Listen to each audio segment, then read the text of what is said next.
It's TK Irish of the Camp Kennerk podcast. It's Sunday, it's sports, and it is baseball.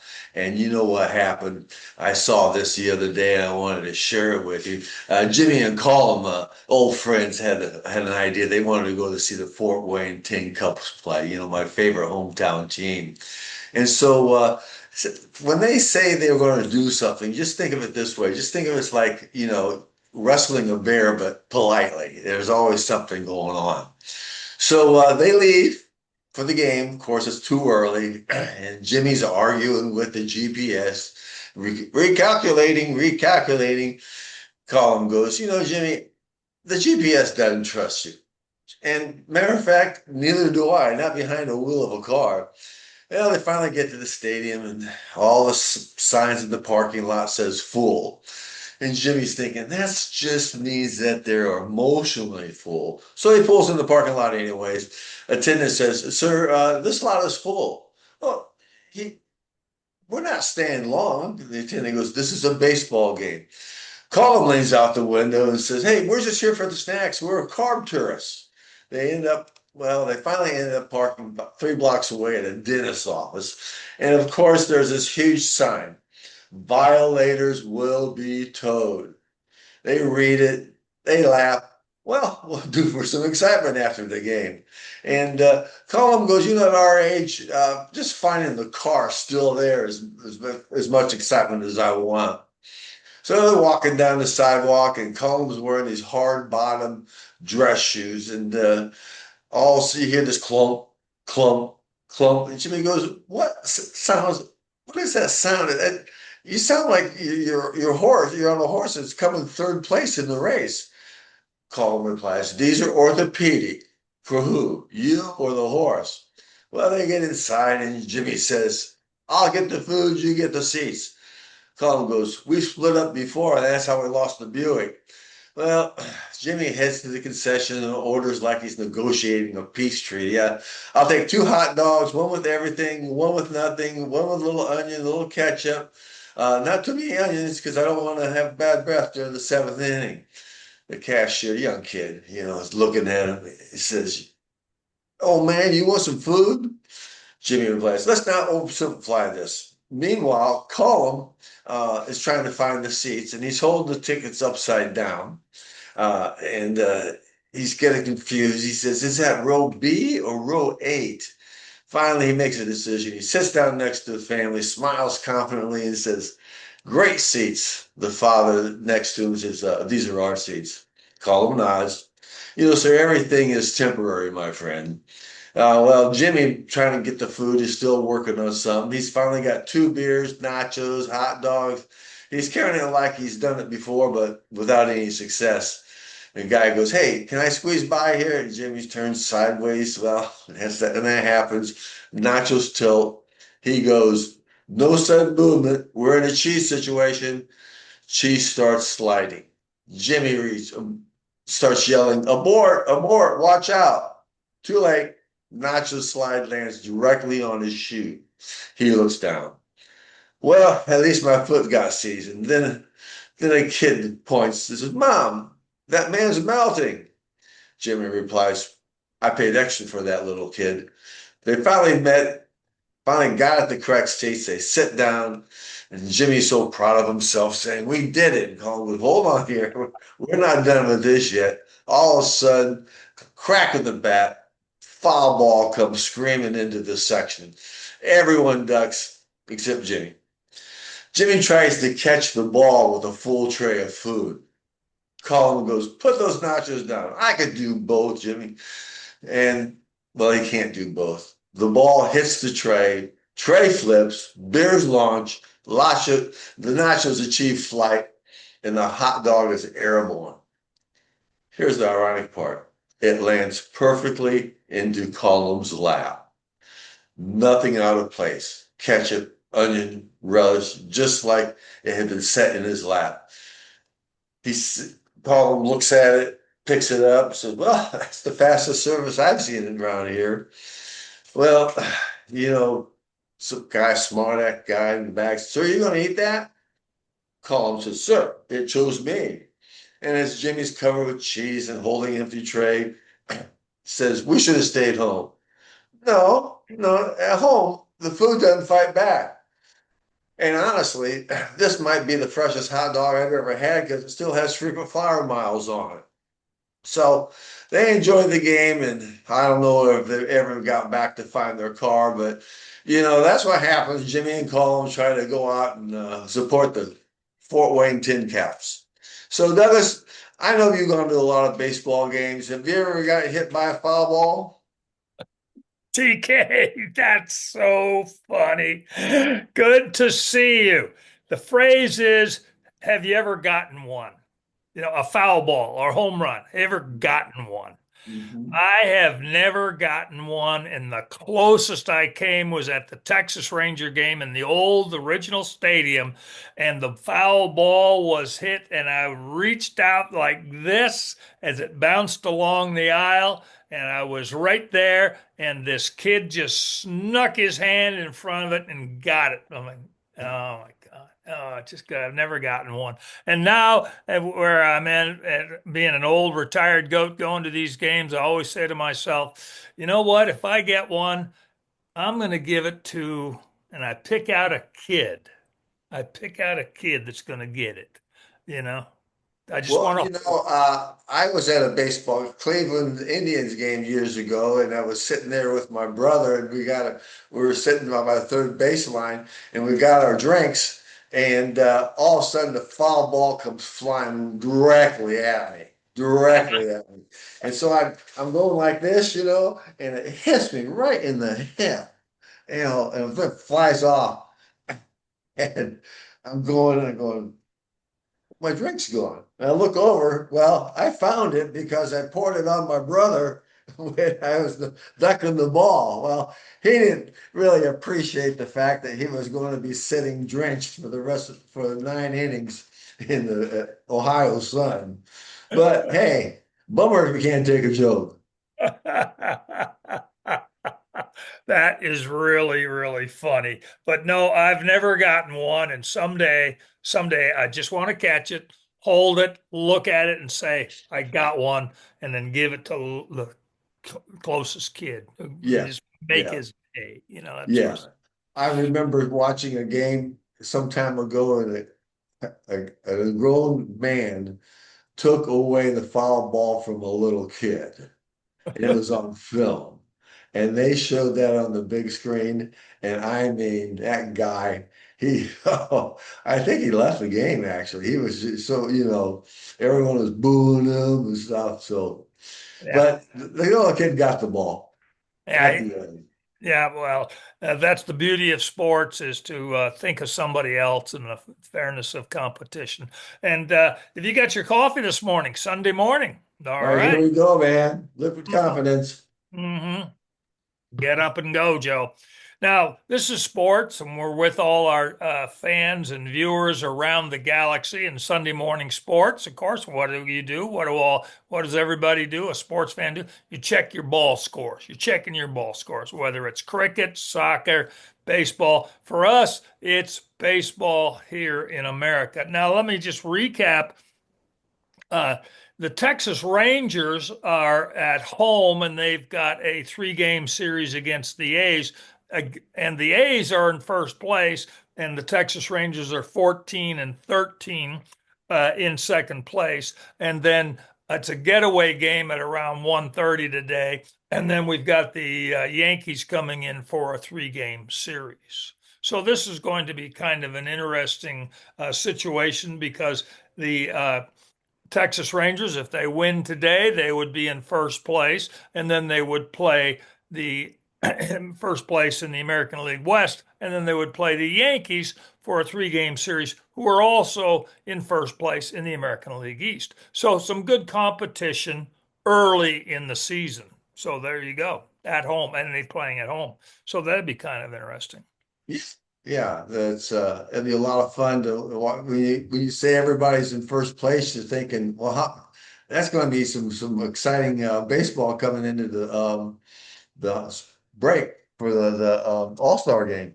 Yes, and that's a ways away, but right now it's early in the first season, so the Texas Rangers are in first and the Yankees are in first. So they're coming in for the Yankees are coming in for a 3-game series now. Now another situation has come up on our last sports broadcast. You were talking about the automatic balls and strike situation, the ABS, and I was watching some games this week on network TV and YouTube TV. I can see the future. I can really see the future. Now, right now with the ABS, you only get two challenges. And if you're correct, you save that challenge, but you basically get two challenges. So there's four challenges in a game for two teams, two each, 4 games. Okay. But watching some of the challenges, and yes, the umpire was right, yes, the umpire was wrong, or the first base coach, first base umpire missed the call, blah, blah, blah. I can see the future. This is the future. There will be a game with no umpires. I Well, can see then who's the manager going to argue with then? it. You just get out there and rant. You just go Yeah, like just that. you just maybe they have a silhouette cutout and that they stand on the field. And he runs up there and he turns his hat on backwards and he's yelling and screaming and Kicks you dirt know, on them. yeah, kick dirt on. Oh, I like that. Here's what we can do for our $1 million idea for the Camp Kennerk podcast $1 million idea website. We start selling umpire cutouts. There we go. And then we could, put our faces on the cutouts so they know who we are. That it's not going to just be some random person, Yeah, yell at us. Just yell at us. Exactly. I can see that, but I can see the game coming where no umpires. You know. Well, look at the Waymo and Uber cars right now. There's no driver in them. Yeah. You know.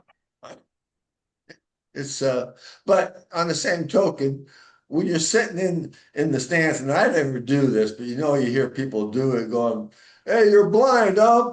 Well, you got to put some glasses on, huh?" So what are they going to yell then? Check your RAM, computer. Reboot, computer. Check the videotape. Yeah, I look at tennis, they have just one umpire up there and some sideline kids going like this. But then yeah. no matter what the call is, they always check the videotape, that sort of stuff. And I'm showing my age, videotape, it's not videotape anymore. No, you no. know. So anyway, so now the next thing that we're covering, of course, is my El Paso Chihuahuas. Okay, got Mhm, my hat mhm. on here, proud fan of the El Paso Chihuahuas. And right now the Chihuahuas, and they've won three and they've lost two, and then they have an afternoon game today. Because in the minor leagues they go into town, travel on a Monday, there for six games and then there. So that's what's going on there. Now, Well, go ahead. I was just going to talk about my Fort Wayne Tin Caps. I mean, they won yesterday. They beat the Wisconsin Timber Rattlers, but that doesn't happen very often because right now they're 7-13 for the 7. season.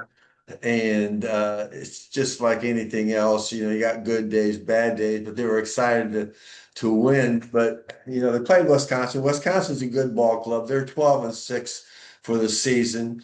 And I guess when you're in Wisconsin, you learn to play baseball a lot faster because of the cold weather. I mean, you really, Only got so many days here. yeah. And then it's fishing season, so we gotta have a long break in the season. Well, it's always fishing season up there. It just depends whether you want to stand on the ice in a little hut with a little hole in the ground, or you want to Yeah, be out in the boat or the off the pier. But yeah, fishing yeah, is, yeah. So maybe we can get Kevin, the magnificent computer dude, to post the logos of these teams, the El yeah, Paso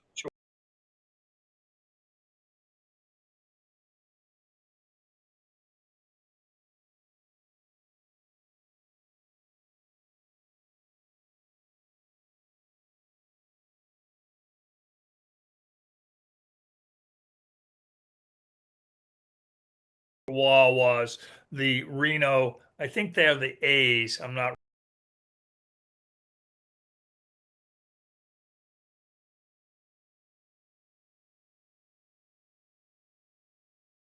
real sure. And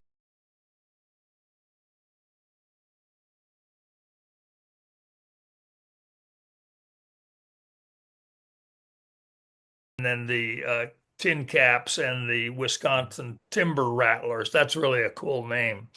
Now, here is another thing that is kind of on my mind. Last week we did the story of the video or the podcast of the El Paso Chihuahuas, and my story of getting a ticket. The parking costs more than the ticket. There's a $10 ticket, $3 service charge. Uh, the price for the hot dog was $7. The milkshake was $10. It wasn't that expensive, but the ticket and the parking.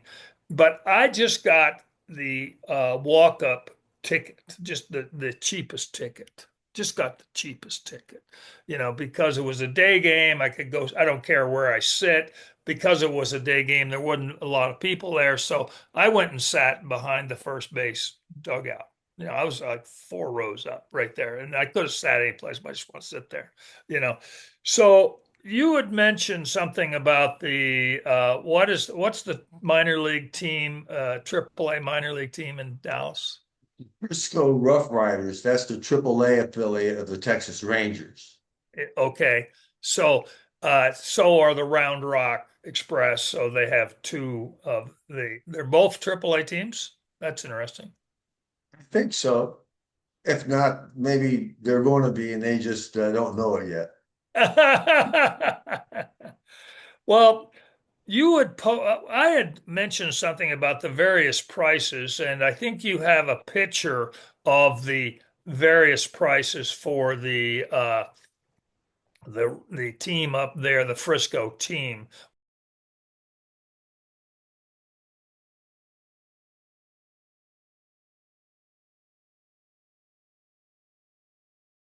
We can post that. Uh, the expense of going to a minor league team, which used to be very inexpensive, but because of big money, hedge funds have now bought into the game. I understand they now own 45% of all the teams, so they're uh, maximizing their capital and upping the prices. I have a feeling, and now this is on a rant, my rant, a serious rant. I feel that because big money has come into the minor league situation and the marketing and to get more people there, they've increased the prices. I think there's going to be serious consequences concerning attendance. It's too expensive for the family. Yes, it really is. I know when we talked about this earlier, that the tickets for the Frisco Rough Riders were about the same as the Texas Rangers. I mean, it was $60, $70 for a ticket. So you put in the parking, and if you want to get a hot dog, or maybe they let you bring your own food in, I'm not sure, but it adds up fast. And that is exceeds the family budget of a fun afternoon or a fun evening to going to a ball game. That's just, and right now I have preliminary figures here to back this up. In 2025, the minor leagues had, now the minor league single A, double A, triple A had 30 million fans in attendance, 30 million, but that was down 3%. So down 3%. Now I'm saying, and we'll check this at the end of the season when these stats are, I'm saying that the attendance is going to be down even more because of expense. Yeah. Well, it's a tough time out there for a lot of people, and there's a lot of competition out there for the entertainment dollar. Uh, Yes. and some of that competition, you don't even have to leave the house. I mean, Yes. you got your video games, you got the TV, you got the streaming services, and no one likes to go out and get, gouge, $12 for a hot dog, or if you want to get last time I went to a Ranger game, I got a soda, and it was $10. Hmm. And come on, guys, don't get greedy. Yeah, don't get greedy. And when parking, and the prime example, when parking is more expensive than the ticket, something is basically wrong. Yeah. Is basically wrong. And the great phrase that I heard recently from somebody who was in our age range, why they weren't going out to a ball game or doing anything, their phrase was, "It's too peoply." AKA, I don't want to be around all these people. They're nuts. They're crazy. Look what they're wearing. And I said, "Well, could you break that down a little bit?" And they said, "Well, it's after 7 p.m., it's too peoply, and I don't want to go." And it's too expensive. It's just too expensive, you know? So there you go. Now, to rant on one thing, uh, but we have to have an alternative. And so I'm saying to our members and viewers in the galaxy, hey, take a look at your local college for a ball game. Take a look at your local high school for a ball game. Take a look at your local T-ball situation, which is always good fun, always good fun.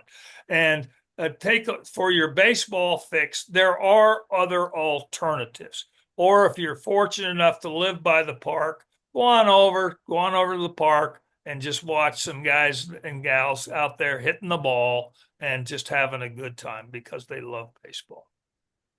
Yeah, it's the spirit of competition, Doug, the neighbor. And it doesn't matter. You say a high school baseball game. Well, yeah, I mean, because it's competition. The kids love it. It's their game, their passion, and you'll see some good action. Yes, and it's baseball. You need your baseball fix. It's still three strikes, four balls, home runs, triples, doubles, singles. It's still baseball, and to get your fix. And so I went to a couple of games. My neighbor's kid was playing there, and I went to. He played for Austin High School, and I went to a couple of games. Tickets were $4. A hot dog was $4. Now they didn't serve beer because it was a high school game, darn it. But it was during the day, so it was okay. So I went watched the game. But there were 40 people in the stands. Went in there, sat close. There was my pal Jacob playing. He was swinging the bat. He was having fun. There's my baseball fix, and I got out for $12. A Well, you're ticket. lucky you got out, Douglas, because I've been with you in some places that it wasn't so easy to get out for $12. Yeah, a ticket, a dog, and a Dr. Pepper, $12. That was fun. And I had my baseball fix. Yeah. So and I was able to keep score and had a good time. So there are alternatives, but don't mean to be a downer, Dougie Downer, but the game in the major leagues is coming with no umpire. So there's no umpire to scream at. Hey, you blind old goat, you missed that call by a mile. You know, you know, nobody to kick dirt on or anything. I argue with, or you're right. You know, the entertainment of it, and then the increasing expense of the minor leagues. I feel that the future is going to be in the major leagues, no umpires, and also in the minor leagues, you're going to have to seek an alternative if you wish to maintain your budget. And it's high school, it's college games, it's local park, it's t-ball.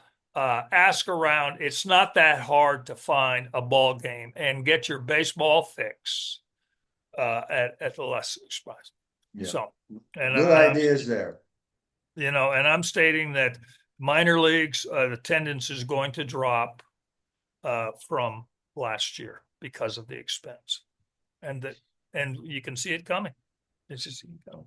So now one more thing that I brought up last week was a short story about a baseball team during uh, World War II. Now, World War II, a lot of the able-bodied players went in the services. A lot of the players went in the services. Yogi Berra, Ted Williams, all the players, they had to go in the service. And so there was a writer named Philip Roth. I forgot his name last week. I did my research to smarten up. Philip Roth. He wrote a short story called The Rupert Mondays. The Rupert Mondays. And it was about a team during World War II that they didn't have a home team. So all of their games were on the road. And they had a whole collection of people who were unfit for military service, but could play baseball, old guys. And I think they had a character that was modeled after Pete Gray, who was the one-armed baseball player and a pretty darn good baseball player. Pete Gray, one-armed. He played during World War II. And the short story was called Rupert Mondays, and the author was Philip Roth. And Yes. Philip Roth wrote two outstanding novels. One was called Portnoy's Complaint, and the other was called Goodbye Columbus. And I believe both of those were made into movies. Yes, they were. They were, and he was very good. Let's not forget the fact that when we're talking baseball, let's talk about women's softball.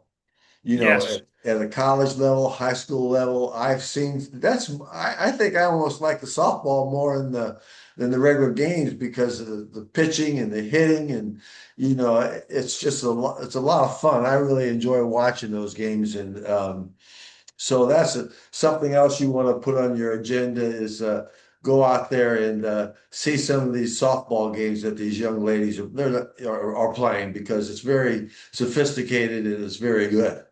Yes, and nothing better than going to your local park and seeing a group of men and women having good fun with the ball and just whacking the ball and having a good time. Nothing better than that. Yeah. So, but you know, we'll get taken care of. Well, our listeners in the galaxy will rise up in arms and say, Doug the neighbor says you need to lower the price of tickets, and they'll go, ooh, and down they come. Attendance will rise. Food sales will increase. But all No, because of Doug well, the that neighbor. sounds really good that an altruistic situation where the galaxy, the upper bigwig with all the money, listen to Doug the neighbor, free advice, but they get the money, so the advice is going to be $10. It's because it's really good advice. Yes, very good advice. You should have done that years ago, Douglas. Yeah, yes, and the thing is, they're going to learn. Attendance is going to start dropping.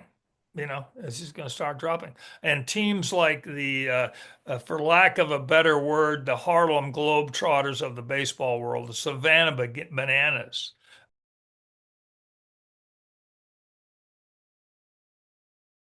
they are just wherever they go, they sell out. They add games. They have a whole league of just good fun baseball. And I believe their ticket prices are good. I think it's $25 for a dog and a ticket and a cold one. And the way they've innovated the game, so there is future for baseball as a sport, just tweaked a little bit. So it's more of a fan experience because I understand that if a foul ball goes into the stands and the fan catches it, the batter's out. Yes, that's true. you know. So, I don't know how steadfast these rules are. I think they may change them on a whim, like week to week, just to say, how about if you just get hit by a foul ball, it's an out. Or if you get hit in the shoulder, it's an automatic double. So, Yeah. I wouldn't be surprised if they didn't, try to implement some of those rule changes. It's coming because it's all about meat in the seats. It's That's all right. about meat in the seats. And I'll say that TV attendant or TV viewership might be off this year too. Well, when you got to pay for something that used to be free, Yeah, yeah. and they, so I'll just leave it at that, just Yeah, me too. Me too. You see, we're in our world. We love baseball. We support the minor leagues because that is where hope lives. And these young guys are out there just scratching and digging and grinding away to make it work. So that's a beautiful, beautiful thing because hope lives, and that they are inspiration to everyone else. That no matter where you are in life, just keep going. Things will work out. that's right. As Satchel Paige says, don't look back, they may be gaining on you. The great Satchel Paige. TK, that's all I got for today. Play ball. Aaron, go ball.